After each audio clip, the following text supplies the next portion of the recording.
Gandang umaga po sa ating lahat. Ito nga po pala yung ating mga cuttings.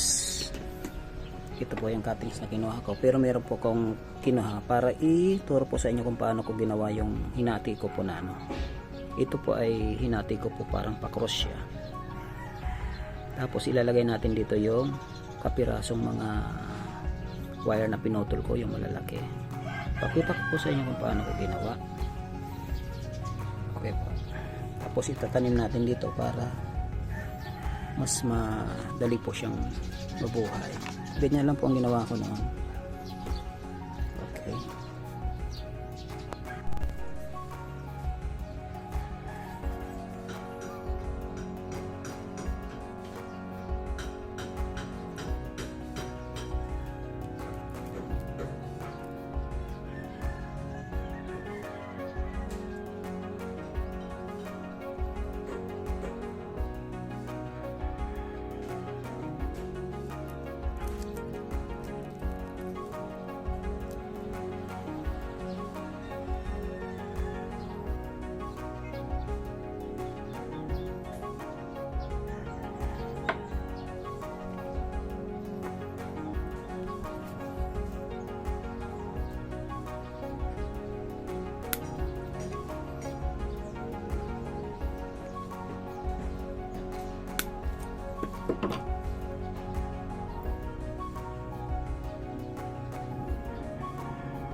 Yan po mga kabonsai. Meron na po ko ditong dalawa.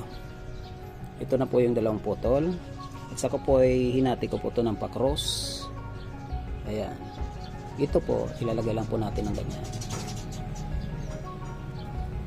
Ayan po. Nakabuka po siya. At saka dito naman po yung isa. Ayan po, ganyan po siya. Yan, ganyan lang po ang paggagawa niya. Tapos, pwede nyo na po itong itanim. Dito po natin itanim sa ayan po. Iganyan lang po natin. Tapos takpan lang po natin ang ano.